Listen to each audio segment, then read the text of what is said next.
Welcome back बच्चों। आपको याद होगा पिछले लेक्चर में हमने कार्डियक मसल के बारे में पढ़ा था। आज हम अपने पिछले लेक्चर को ही आगे बढ़ाते हैं और एनिमल टिश्यू के नए टाइप कनेक्टिव टिश्यू के बारे में हम बात करते हैं। सबसे पहले देखेंगे कि कनेक्टिव टिश्यू होता क्या है। कनेक्टिव टिश्यू, मैं आपको बताऊं, कनेक्टिव टिश्यू जैसे आपने अभी तक जितने भी टिश्यूज़ पढ़े हैं, आपने एक चीज़ नोटिस की होगी, कोई भी टिश्यू ऐसा नहीं है जो कम इम्पॉर्टेंट है या ज़्यादा इम्पॉर्टेंट है, लेकिन फिर भी हर टिश्यू जो है या हर सेल जो है उसका एक पर्टिकुलर रोल रहता है ना। हर जगह पर एक पर्टिकुलर रोल उनका रहता है। तो कनेक्टिव टिश्यू भी अगर आप इनके रोल को देखेंगे तो ये अपनी जगह पर बहुत ही इम्पॉर्टेंट टिश्यूज़ हम इनको कंसिडर करते हैं। और इसके अलावा आप एक और चीज़ देखेंगे कि ये टिश्यू जो हैं ये आगे 5 पार्ट्स में बांटा गया है इनको, मतलब इनकी 5 टाइप्स जो हैं वो बनाई गई हैं। तो सबसे पहले हम कनेक्टिव टिश्यू के बारे में बात कर लेते हैं कि कनेक्टिव टिश्यू एक्चुअली है क्या है। तो कनेक्टिव टिश्यू एक स्पेशलाइज्ड टिश्यू है। जब भी ये वर्ड यूज़ होगा स्पेशलाइज्ड, तो उसका मतलब ये हो जाता है कि ये एक पर्टिकुलर फंक्शन जो है वो परफॉर्म करता है, और वो पर्टिकुलर फंक्शन परफॉर्म करने के लिए इसकी शेप भी जो है एक पर्टिकुलर शेप इसकी हो सकती है। तो the connective tissue is specialized to connect and anchor various body organs. Different body organs को कनेक्ट करने का काम, उनको स्टेबल करने का काम, मतलब वो ज़्यादा हिले डुले नहीं, उसका काम कनेक्टिव टिश्यू जो है वो परफॉर्म करता है। As such it connects one bone with another. और अभी जब जैसे जैसे ये लेक्चर आगे बढ़ेगा तो आप देखेंगे बहुत सारे फंक्शंस आप इसके देखेंगे, लेकिन आज ही के लेक्चर में आप लास्ट में देखेंगे कि एक बोन को दूसरे बोन के साथ, एक मसल को बोन के साथ बांधने का काम जो है वो कनेक्टिव टिश्यू का ही होता है। वैसे तो कनेक्टिव टिश्यू जब हम बोलते हैं तो नाम से ही बहुत कुछ क्लियर हो जाता है ना, नाम से ही पता लग जाता है कि इसका काम जो है दो ऑर्गन्स को कनेक्ट करना या दो बोन्स को कनेक्ट करना या बोन को मसल के साथ कनेक्ट करना, ये इसका काम है। थोड़ा सा और आगे बढ़ते हैं। 3 मेजर कंपोनेंट्स हम कनेक्टिव टिश्यू के मानते हैं। 3 components are present in all the connective tissues. वो क्या है? Intercellular medium, connective tissue cells और फाइबर्स। ठीक है, intercellular medium, connective tissue cells और फाइबर्स। थोड़ा सा और आगे चलते हैं, हम बात करते हैं सेल्स जो हैं कनेक्टिव टिश्यू के, ये लूजली स्पेस्ड हैं, और इंटरसेलुलर मैट्रिक्स में these are embedded in intercellular matrix. Matrix क्या होता है वो आपको मैं बताता हूँ। आप देखिए, ये फ्लूइड पार्ट होता है, ठीक है, ये फ्लूइड पार्ट होता है जो सेल के अंदर मौजूद होता है। तो the matrix may be jelly like, fluid, dense और रिजिड। तो मैं फिर से बता दूं कनेक्टिव टिश्यू क्या है। कनेक्टिव टिश्यू जो है वो एक ऐसा टिश्यू है जो बॉडी ऑर्गन्स को या दो बोन्स को या बोन को मसल के साथ बांधने का काम करता है। नाम से ही आपको क्लियर होगा ना, कनेक्टिव टिश्यू नाम है इसका। और 3 मेजर इसके कंपोनेंट्स होते हैं, intercellular medium, connective tissue cells और फाइबर्स। सेल्स जो हैं इसमें लूजली स्पेस्ड हैं और एक इंटरसेलुलर मैट्रिक्स में वो एम्बेडेड हैं, मतलब उनके आसपास जो है ये फ्लूइड लाइक स्ट्रक्चर जो जली की फॉर्म में हो सकता है, ये ठीक है ना, किसी भी फॉर्म में हो सकता है, ये मौजूद है। नेचर जो है मैट्रिक्स की वो डिसाइड करता है कि कनेक्टिव टिश्यू का फंक्शन क्या होगा। तो किस तरह का टिश्यू होगा, कनेक्टिव टिश्यू होगा, और उस कनेक्टिव टिश्यू का फंक्शन क्या होगा, ये डिसाइड कौन करता है? ये डिसाइड करता है नेचर ऑफ मैट्रिक्स। आगे बढ़ते हैं, जनरल फंक्शंस देख लेते हैं। क्या जनरल फंक्शंस हैं सभी कनेक्टिव टिश्यूज़ को? मैंने आपको बताया आप 5 मेजर टाइप्स जो हैं कनेक्टिव टिश्यू के पढ़ने वाले हो, ये आपके सिलेबस का पार्ट है। इन 5 को आप पढ़ोगे और 5 में जो कॉमन चीज़ें आप नोटिस करेंगे वो यही हैं, ठीक है जी। जो अभी हम पढ़ने जा रहे हैं ये कॉमन पार्ट हैं सब में। तो ज़रा नोटिस कीजिए, connective tissue binds other tissues together in organs, ठीक है। कनेक्टिव टिश्यू जो हैं ये क्या करते हैं, ये दूसरे टिश्यूज़ को बांध के रखते हैं। Connective tissue binds other tissue together in organs, organs में मौजूद टिश्यूज़ को बांध के रखने का काम जो है वो किसका है, कनेक्टिव टिश्यू का है। इसके अलावा क्या कनेक्टिव टिश्यू एक और काम करता है, और वो क्या काम है, वो है स्ट्रक्चरल फ्रेमवर्क प्रोवाइड करना, मैकेनिकल सपोर्ट प्रोवाइड करना। अलग अलग टिश्यूज़ को एक स्ट्रक्चर प्रोवाइड करना या स्ट्रक्चरल फ्रेमवर्क प्रोवाइड करना और मैकेनिकल सपोर्ट प्रोवाइड करना, ये भी किसका फंक्शन है, ये कनेक्टिव टिश्यू का ही फंक्शन है। तो कनेक्टिव टिश्यू का पहला फंक्शन क्या है, it binds tissues together in organs, और दूसरा फंक्शन क्या है, ये स्ट्रक्चरल फ्रेमवर्क और मैकेनिकल सपोर्ट प्रोवाइड करता है डिफरेंट टिश्यूज़ को। और तीसरी खास बात ये है, it is also concern with body defence, fat storage, repair. Body के अंदर रिपेयर वर्क चलता है, ठीक है, उसके लिए ये रिस्पॉन्सिबल है। बॉडी के अंदर एक डिफेंस मैकेनिज़्म है, उस डिफेंस मैकेनिज़्म का एक सबसे पॉपुलर पार्ट जो है, सबसे इम्पॉर्टेंट और सबसे पॉपुलर पार्ट जो है वो कनेक्टिव टिश्यू है। फैट स्टोरेज के लिए भी कनेक्टिव टिश्यू ही रिस्पॉन्सिबल है।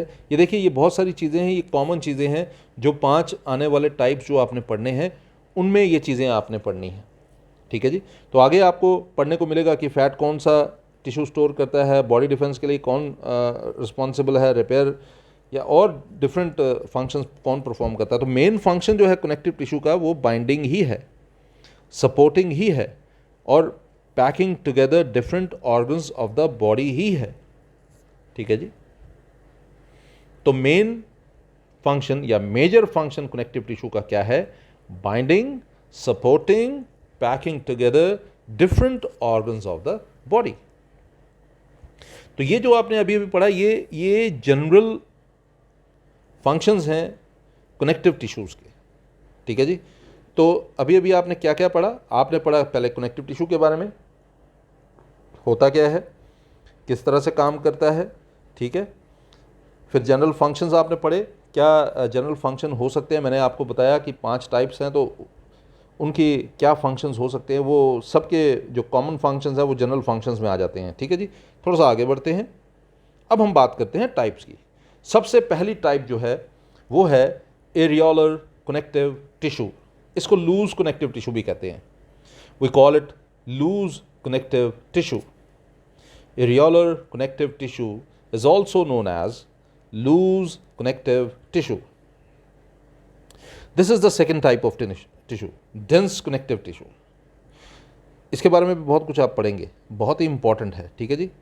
ओके, तीसरा है एडिपोज कनेक्टिव टिश्यू,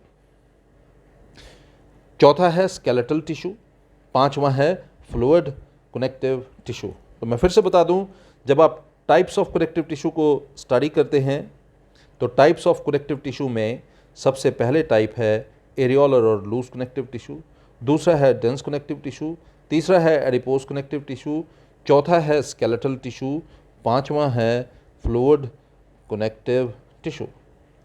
आगे इनकी भी टाइप्स हैं, ठीक है।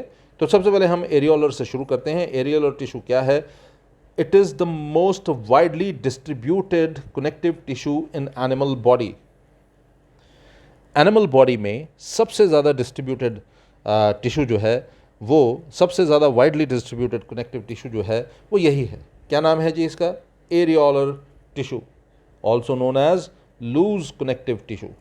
And why do we call it a loose connective tissue, because it is a loose but cellular connective tissue, ठीक है। क्योंकि देखिए, मैं आपको बता रहा हूँ इसको हम क्यों लूज बोलते हैं, उसके लिए आपको पता लगेगा अभी आगे। Its matrix contains 2 kinds of fibers, 2 तरह के फाइबर्स होते हैं इसमें। पहला फाइबर है वाइट कोलेजन फाइबर्स, दूसरा है येलो इलास्टिक फाइबर्स। पहला है वाइट कोलेजन फाइबर्स, दूसरा है येलो इलास्टिक फाइबर्स। तो मैं आपको बता दूं, एरियोलर टिश्यू के बारे में हम बात कर रहे हैं। एरियोलर टिश्यू जो है most widely distributed connective tissue है एनिमल्स में, ओके। और ये लूज और सेलुलर टिश्यू है, ये लूज है और सेलुलर कनेक्टिव टिश्यू है। इसमें जो मैट्रिक्स है उसमें 2 तरह के फाइबर्स मौजूद होते हैं, white collagen fibres, yellow elastic fibres. मैं आपको बता दूं, वाइट कोलेजन फाइबर्स, ये एक स्पेशल तरह का प्रोटीन होता है जिसको हम बोलते हैं कोलेजन, ठीक है जी। ये उससे बनता है। किसकी बात कर रहा हूँ? वाइट कोलेजन फाइबर की। वाइट कोलेजन फाइबर जो है एक स्पेशल तरह के प्रोटीन से बनता है। इस प्रोटीन को हम कहते हैं, वी कॉल इट कोलेजन, ठीक है जी। और कोलेजन की ख़ास बात यह है कि अगर आप इसे पानी में बॉयल करेंगे ना तो ये जेलेटिन में कन्वर्ट हो जाता है। और दूसरा है yellow elastic fibre. Yellow elastic fibre की ख़ास बात यह है, ये एक दूसरे तरह के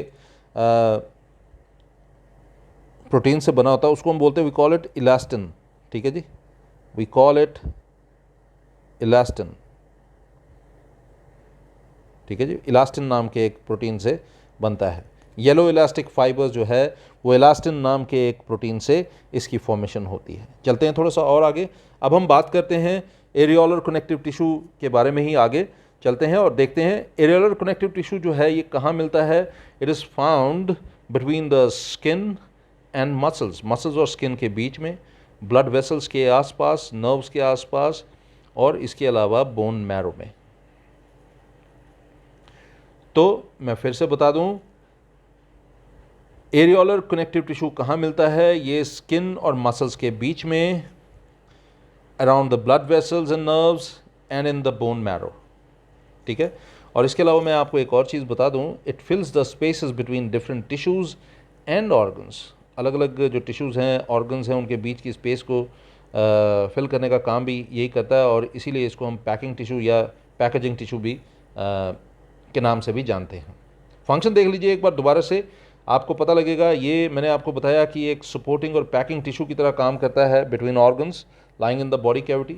हमारे शरीर की कैविटी में मौजूद सारे ऑर्गन्स जो हैं वहीं पर मौजूद हैं शरीर की कैविटी में, और उनको सपोर्ट करने का काम जो है वो यही टिश्यू जो है वो करता है, पैक करने का काम करता है उनको। That is why it is also known as supporting and packing tissue, packaging tissue, ठीक है। It provides rapid diffusion of oxygen and nutrients from blood vessels. ये भी आप याद रखिए, ये एक और बड़ा ही इंपॉर्टेंट काम करता है, और वो इंपॉर्टेंट काम क्या है? It provides rapid diffusion of oxygen. Oxygen को रैपिडली डिफ्यूज़ होने में हेल्प करता है, और न्यूट्रिएंट्स को भी फ्रॉम ब्लड वेसल्स। इसके अलावा इसका एक मेजर काम है, it helps in repair of tissues after an injury. Injury अगर हो जाती है तो उसके बाद रिपेयर में भी ये हेल्पफुल होता है, ठीक है। और आपको एक और चीज़ बता दूं, it helps in fighting foreign antigen and toxin. Toxins और एंटीजन्स के साथ फाइट करने के लिए भी ये यूज़फुल है। पर मैं आपको बता दूं, ये इसका मेन रोल नहीं है। ये जो दो मेन रोल हमने पढ़े हैं ना, ये दो मेन रोल नहीं हैं, इसलिए आपको ये ज़्यादातर बुक्स में आपको दिखाई नहीं देगा, ठीक है। ये कोई मेजर रोल्स नहीं है, मेजर रोल इसका यही है, ये मेजर रोल है। आपको एक और चीज़ मैं बता दूं, it fixes the skin with the muscles, मैंने आपको बताया। It फिल्स the space between the inside the organs, ये मैंने आपको बताया। Attaches blood vessels and nerves with surrounding tissues, ये मैंने बताया, है ना। ये बहुत सारी चीज़ें मैंने आपको बताई। और इसके अलावा जो है आपको इसमें एक एग्जांपल मैं आपको बता दूं, जब भी आप इसके बारे में सोचेंगे, जब भी आप इसके बारे में बात करेंगे, तो बहुत सारे आपको एग्जांपल जो है इसमें मिल जाएंगे। इसमें एक एग्जांपल है बोन पेरियोस्टियम, ठीक है। और भी एक दो और बहुत सारे एग्जांपल होंगे। आपकी बुक में बहुत सारी चीज़ें जो है मेंशन है, आप ज़रूर उनको देखिएगा, ठीक है। ये अभी हमने किसके बारे में बात किया? Functions of areolar tissues. अब हम बात करते हैं दूसरी टाइप। ये तो हमारी पहली टाइप थी एरियोलर टिश्यू ना। अब हम बात करेंगे किसकी? अब हम बात करेंगे डेंस रेगुलर कनेक्टिव टिश्यू। आपको मैं बता दूं, ये फाइब्रस कनेक्टिव टिश्यू है and is characterized by order and densely packed collection of fibres and cells, ठीक है जी। डेंस रेगुलर कनेक्टिव टिश्यू जो है, it contains ordered and densely packed fibres and cells. ये फाइबर्स जो हैं, इनके बारे में मैं आपको बता दूं, ये लूज हैं and very elastic in nature. They are loose and very elastic in nature, और these fibres are secreted by the surrounding connective tissues. ये आपने याद रखना है। ये फाइबर्स जो हैं, इनकी फॉर्मेशन जो है वो कैसे होती है? By the secretion from the surrounding connective tissue sales, ठीक है जी। और चीफ कंपोनेंट है ये लिगामेंट्स और टेंडन्स में। लिगामेंट्स और टेंडन्स का ये चीफ कंपोनेंट है, ये मैं आपको बता रहा हूँ, ठीक है। आप देखिए ध्यान से दोबारा से, ये फाइब्रस कनेक्टिव टिश्यू है और मैंने आपको बताया चीफ कंपोनेंट है लिगामेंट और टेंडन्स में। इसके अलावा मैंने आपको बताया कि डेंस रेगुलर कनेक्टिव टिश्यू जो है it contains ordered and densely packed collection of fibre cells. इसके अलावा लूज है और इलास्टिक नेचर के हैं ये फाइबर्स, और इनकी फॉर्मेशन कैसे होती है, by the secretion of the surrounding connective tissue sales.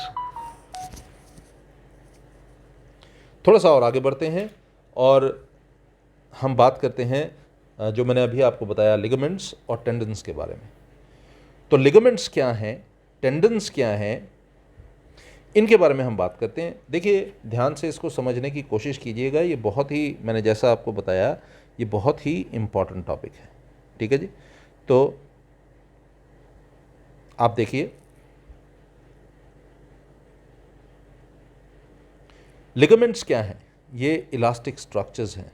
किससे बने होते हैं, येलो इलास्टिक फाइब्रस टिश्यू से, ठीक है। और करते क्या हैं, connect bone to another bone, एक बोन को दूसरे बोन के साथ जोड़ने का काम जो है वो इनका है। देखिए ज़रा, आप देख पा रहे होंगे, ओके। यहाँ पर दो बोन्स को आपस में जोड़ने का काम जो है वो कौन कर रहा है, वो आप देखिए, वो लिगामेंट्स ही कर रहे हैं। फिगर को आप ध्यान से देखिए, ये देखिए, ये एक बोन है, दूसरा बोन ये है, और इन दोनों को जोड़ने का काम जो है ये लिगामेंट कर रहा है, ठीक है जी। चलते हैं थोड़ा सा और आगे, अब हम बात करते हैं लिगामेंट के बारे में थोड़ा सा और। It has considerable strength. और एक और बात बताऊं, बहुत कम मैट्रिक्स होता है इसमें, ठीक है। लिगामेंट्स स्ट्रेंथन द जॉइंट, ये जॉइंट्स को स्ट्रेंथ प्रोवाइड करते हैं और नॉर्मल मूवमेंट अलाउ करते हैं। ज़्यादा मतलब ओवर फ्लैक्सिंग को प्रिवेंट करते हैं, ज़्यादा फ्लैक्सिंग जो है होने नहीं देते, या ओवर एक्सटेंशन को ये प्रिवेंट करते हैं, ताकि शरीर को किसी भी प्रकार का स्ट्रेचिंग के कारण या पुलिंग के कारण किसी भी तरह से कोई नुकसान ना पहुंचे, ज़्यादा स्ट्रेचिंग के कारण या ज़्यादा मूवमेंट के कारण कोई नुकसान ना पहुंचे। मैं दोबारा से आपको बता दूं, लिगामेंट्स जो हैं ये जॉइंट को स्ट्रेंथन करते हैं और इसके अलावा नॉर्मल मूवमेंट को ये अलाउ करते हैं। इसके अलावा प्रिवेंट ओवर फ्लैक्सिंग और ओवर एक्सटेंशन। आपने सुना होगा स्प्रेन के बारे में, अक्सर लोगों को स्प्रेन हो जाता है ना, ओके। स्प्रेन के बारे में तो सुना होगा, ओके। तो ये स्प्रेन कैसे हो जाता है, it is caused by excessive pulling और स्ट्रेचिंग ऑफ लिगामेंट्स। जब लिगामेंट्स ज़्यादा स्ट्रेच हो जाते हैं या ज़्यादा पुल हो जाते हैं तो उसके कारण ये परेशानी जो है वो आती है, जिसको हम बोलते हैं sprain, we call it sprain. इसके अलावा टेंडन्स के बारे में हम बात कर लेते हैं। टेंडन्स क्या होते हैं, टेंडन्स लिगामेंट से थोड़े से डिफरेंट हैं, लेकिन मैं बता दूं, these are cord like structures. Inelastic nature है इनका, स्ट्रॉन्ग है लेकिन इनइलास्टिक नेचर है। और करते क्या है, ये मसल्स को ज्वाइन करते हैं बोन्स के साथ, स्केलेटल मसल्स को बोन्स के साथ ज्वाइन करने का काम जो है वो इनका है। They are composed of white collagen fibrous tissue. आपने देखा लिगामेंट्स जो हैं वो किससे बने हुए हैं, they are made of yellow elastic fibrous tissue, while, मैं फिर से बता देता हूँ, लिगामेंट्स जो हैं वो येलो इलास्टिक फाइब्रस टिश्यू से बने हुए हैं। जब हम टेंडन्स के बारे में बात कर रहे हैं तो ये बने हुए हैं वाइट कोलेजन फाइब्रस टिश्यू से।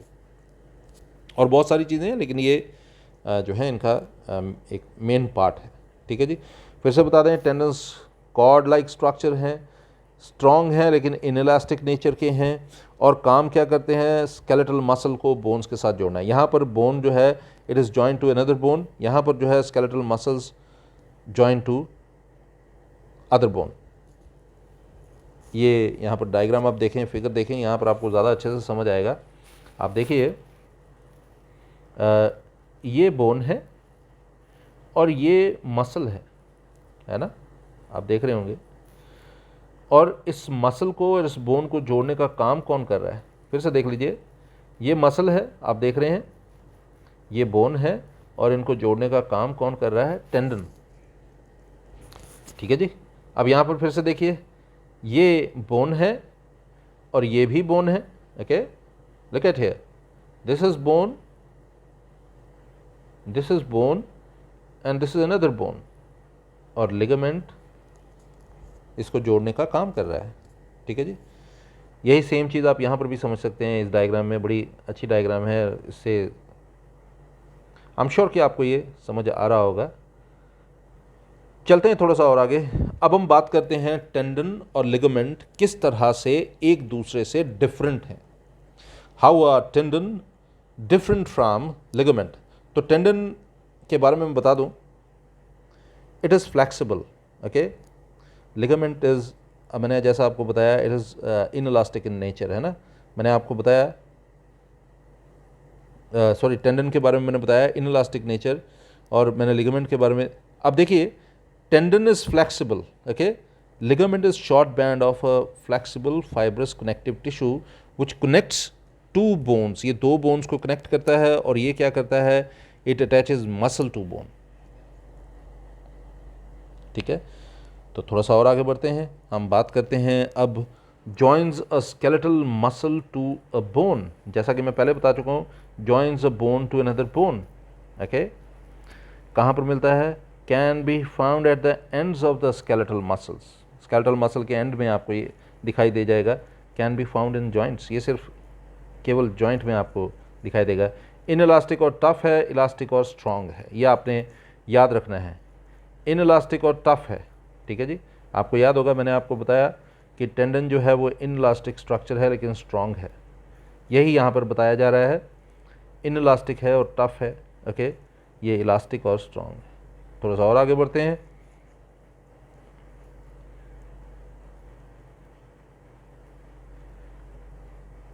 वाइट फाइब्रस टिश्यू का मॉडिफिकेशन है ये येलो इलास्टिक टिश्यू का मॉडिफिकेशन है। ठीक है, तो इसमें फाइब्रोब्लास्ट आपको दिखाई दे जाएंगे।